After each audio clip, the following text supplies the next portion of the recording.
Alright, we are going to try to cut some fat lightered kindling wood. We dug up this piece of lightered stump while we were working back in the woods. It's very cold this afternoon, windy, and it's going to be 27 tonight. The question is, will the Husqvarna start? Push the priming bubble, turn it on, choke it. That sounded pretty good there. Come on, choke it again. Come on, baby.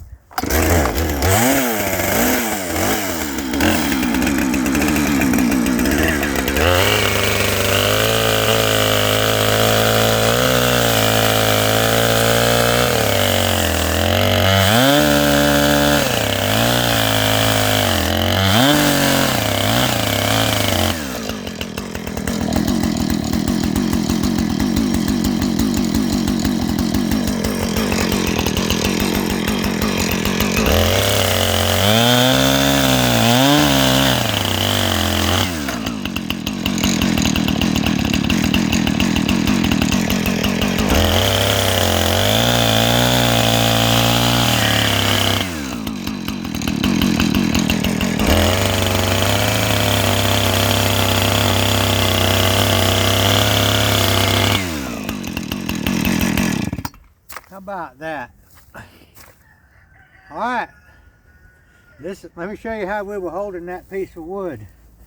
We had a 2x2 right there, and Debbie's standing on that stick, holding it down and running the camera. But that keeps her away from the chainsaw and makes it where I can hold this piece down. All right, this is fat lightered. This is the stuff that you use to start fires with. Very handy stuff.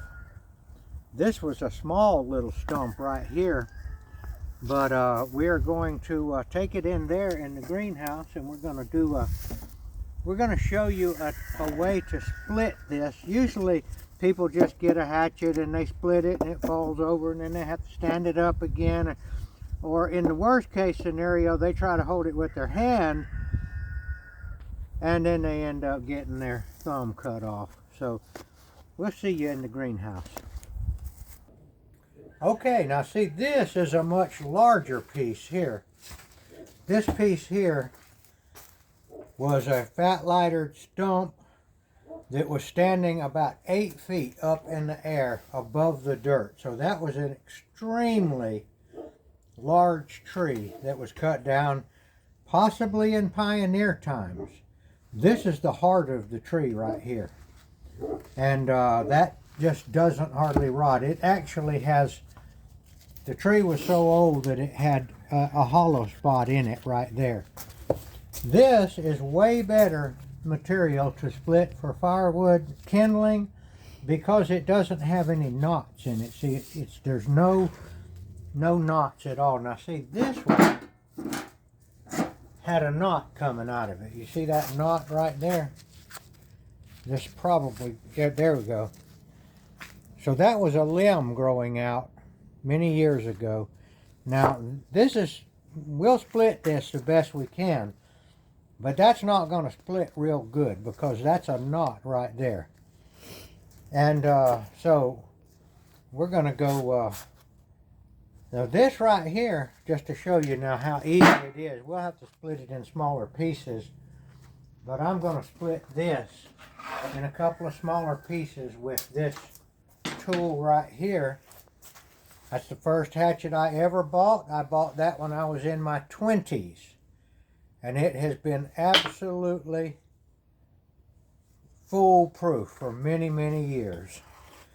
But we're just going to split off a piece of this right here. It ought to go pretty easy. Yeah, it's split. And there's a piece right there. And that's what we want, is these smaller pieces right here. That is the pure lightered, they call it. Fat lightered. Some people call it fat wood. And we'll get another piece. And we'll keep whittling it down. And then I'll show you how you get it into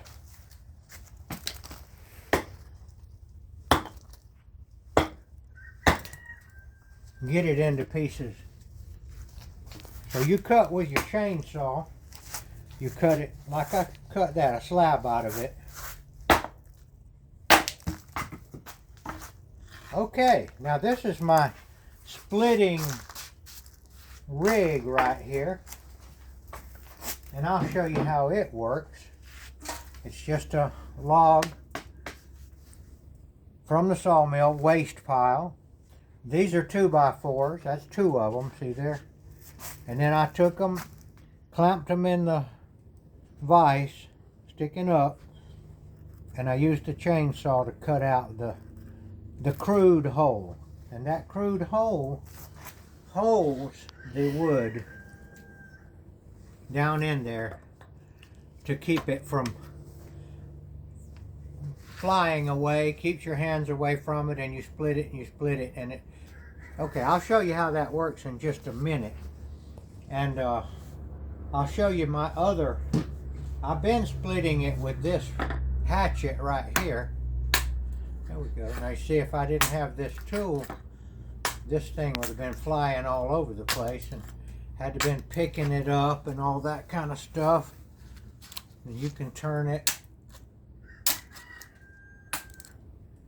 All made from materials that were essentially throwaway materials. This was a piece of 2x4 that was laying around that we had done some other project with.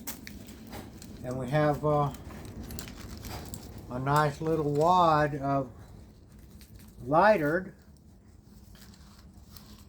We can split it some more. See, this, the reason that jumped out was because I didn't put a piece down in it to hold it. I'll show you how that works in just a minute. So I've got to get some other pieces, and I'll get that over here. I've already got a bucket of it over here.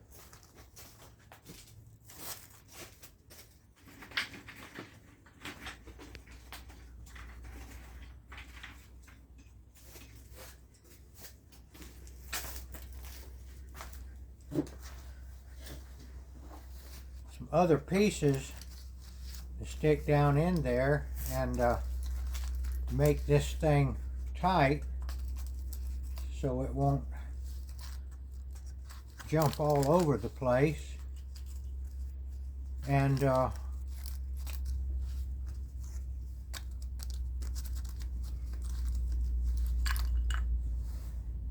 where'd my hatchet go? Where did my hatchet go? That hatchet, oh, here it is. Uh-oh. We're going to have to pause. The door of the greenhouse just blew open. Okay, I have tapped some other little pieces down in there to tighten it up. And now I can continue to split this stuff up a little bit into smaller pieces. Now you don't want to go too small because you want to have a piece big enough to...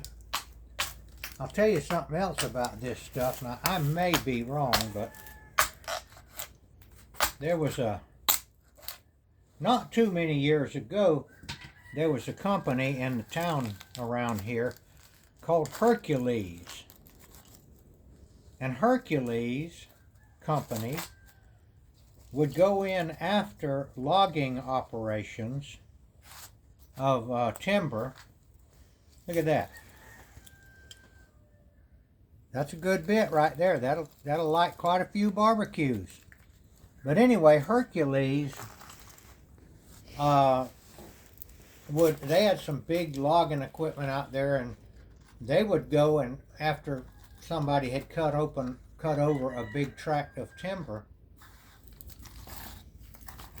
they would go in there and get the stumps, the big lightered stump. That, of course, it wasn't light. The lightered was in the middle, but they had a way of burning off the other wood. And they would buy your stumps. And they would have, I remember these huge trailers just piled with these gigantic stumps. pine stumps. And the name of that company, if I'm not mistaken, was Hercules Powder. And basically they were getting this stuff here, the lightered, out of these stumps. And I was told that's what they made napalm with. That this is the stuff, one of the ingredients that they had to make napalm that they could throw on people and burn them up in war. And if you set this on fire, you'll notice the oozing of the napalm coming out of it. Now, if I'm wrong about that, somebody correct me out there, but I believe, and I think it was called Hercules Powder, and they used this product right here to make explosives with. And we use it to start fires with.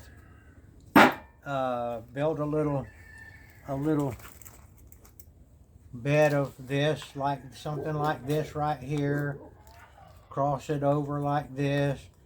Get a few pieces like that, and then put some kindling on top of that and put a match to it, and you can build a fire real quick with this stuff.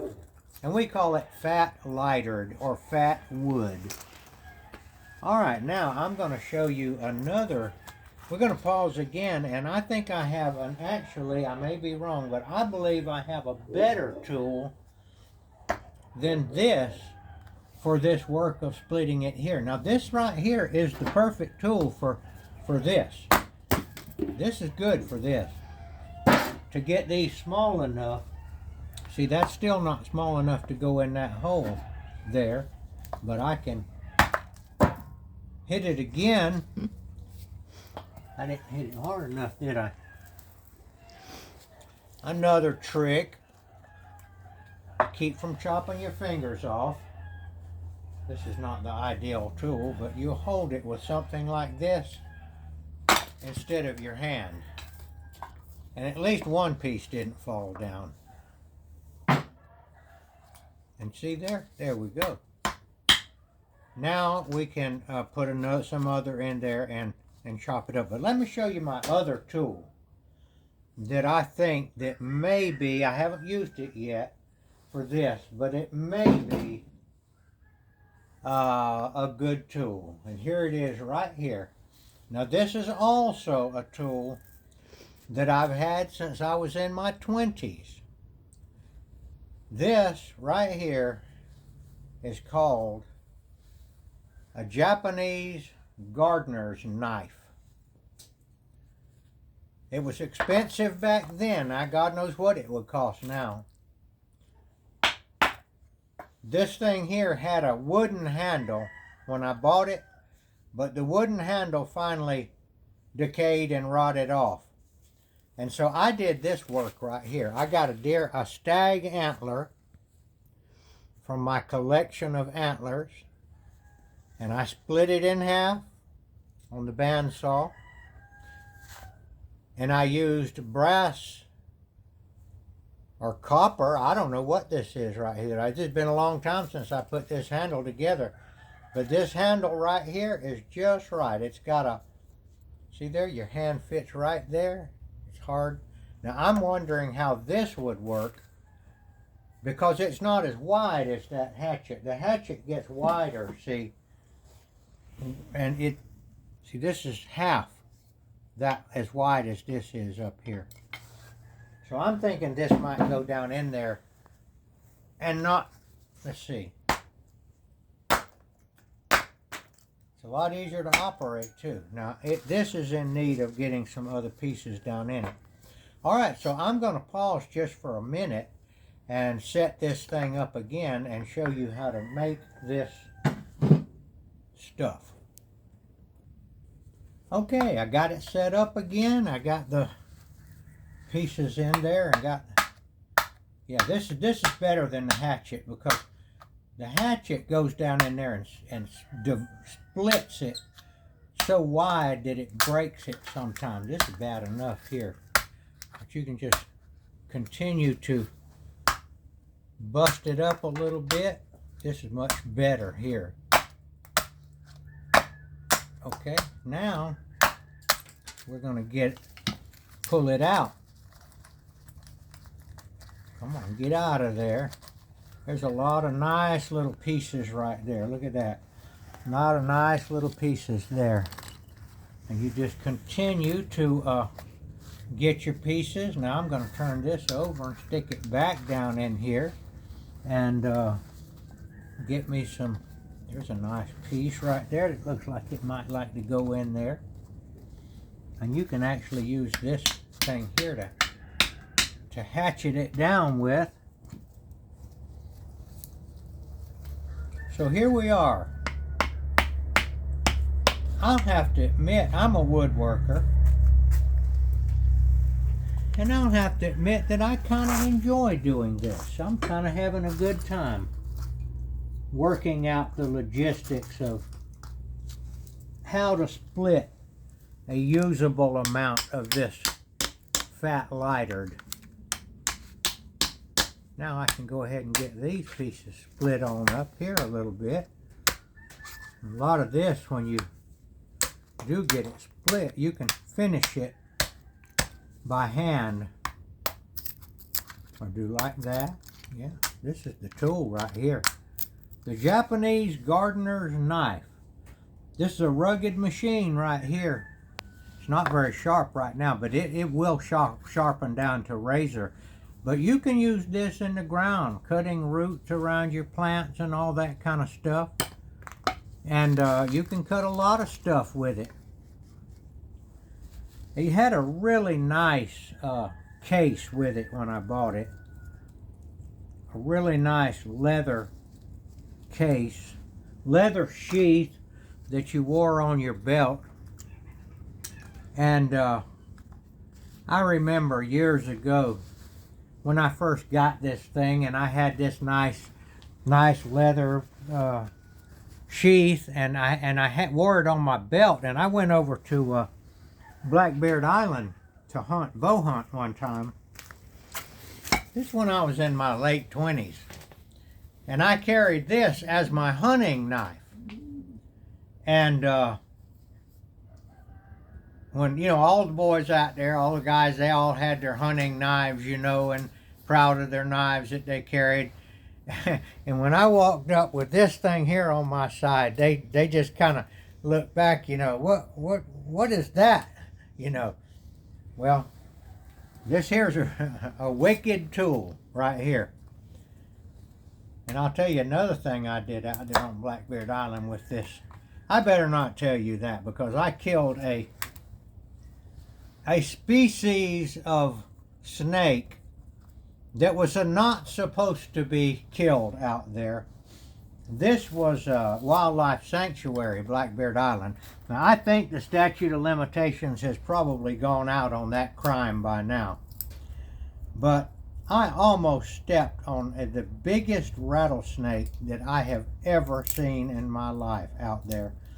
I was walking through a palmetto thicket. Palmettos, if you know, they're hard to walk through. And I stepped into a little clear spot, and I was staring at a rattlesnake that had a head about that big and a body about that big looking at me. And I'm talking about, he's put the fear of God in me. And I could not resist. I pulled out an arrow from my quiver, and I shot that snake. I shot him through the head, and it pinned his head onto the ground. And I mean, he was a huge one. That snake was so strong that he was able to pull his head up off of that arrow and get loose. And I shot him again and pinned him down finally. And then I pulled out my trusty Japanese gardener's knife, and I summoned my courage. He was pinned down, and I reached over there and beheaded the gigantic rattlesnake.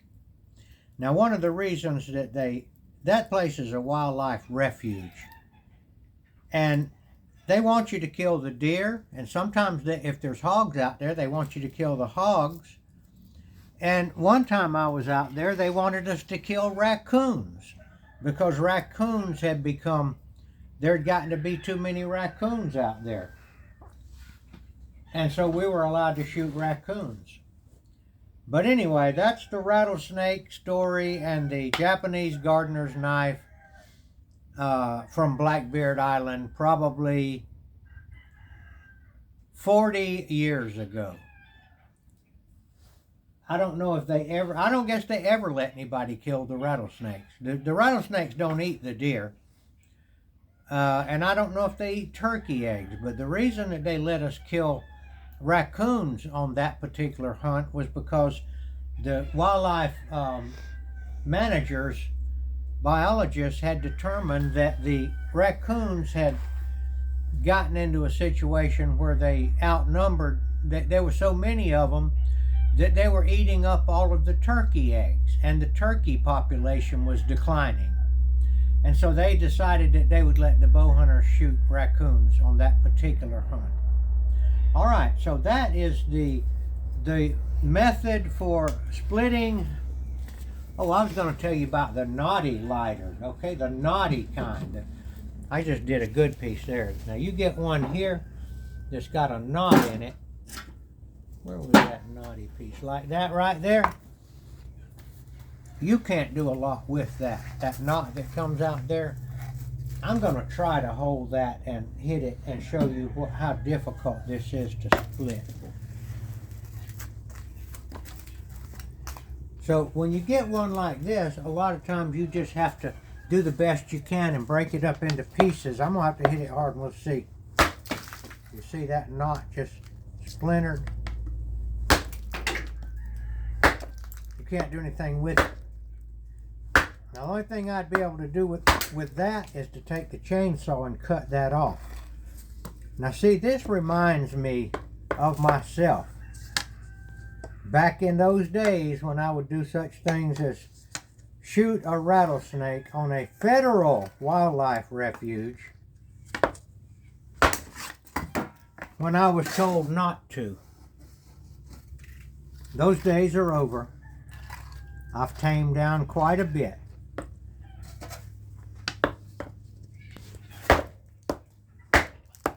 I think I got it. I've tamed down quite a bit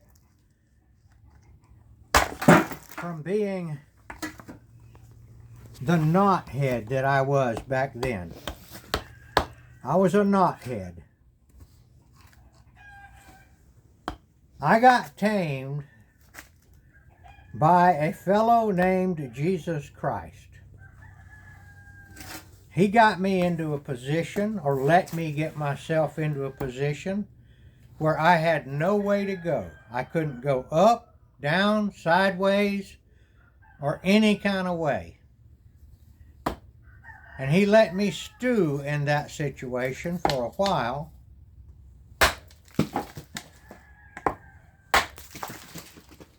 Until I finally asked him to save me. I had no other way to go. And he saved me. He got me out of that situation, got me back on my feet, gave me my mind back, gave me my peace back. And here it is 40 years later. And I'm talking about him, and I'm telling you out there, if you're a knothead, and I bet you I'm talking to a couple of knotheads. Now, I'm not saying I'm perfect. Now, I've got a few knots in me still. But Jesus said, I am the way, I am the truth, and I am the life. He is the way out of your dilemma. And your dilemma is that we are a flesh and blood body, and we cannot get out of this envelope alive. Jesus said, I am the way out, I am the truth, I am truth, and I am the life. He's talking about life eternal. And I believe it wholeheartedly now that I've been through all of this other stuff, And he said that he would like for those that not heads that he got out of trouble to declare his name before men. And feel privileged to be able to tell you about Jesus. I would suggest that you put a little work or little investigation into Jesus. Don't just say you don't believe in all that without giving it some real consideration. Now, after you really give it some consideration, I think you're going to find out that there's more to it than you thought. You can find that information in the Holy Bible in the Gospels of Matthew, Mark, Luke, and John. Everything that Jesus said is recorded in there, and I want you to listen to his words. Let them sink in, and those words may have meaning to you. I don't care how good a situation you are in right now, you're not going to get out of this world alive. And that time's going to pass way quicker than you think it is. This story that I told you about Blackbeard Island is just like yesterday. All right, that's what I have to say today. I thank you for watching, and if you find you a pretty nice piece of lighter, get it up out of the woods and chop it up a little bit. Cut it into short pieces like this now with your chainsaw or your miter saw. See that like that, and then you can chop it up, and this will store forever. All right, I appreciate you watching, and we will keep you updated on our different things that we're doing here. Thank you for watching.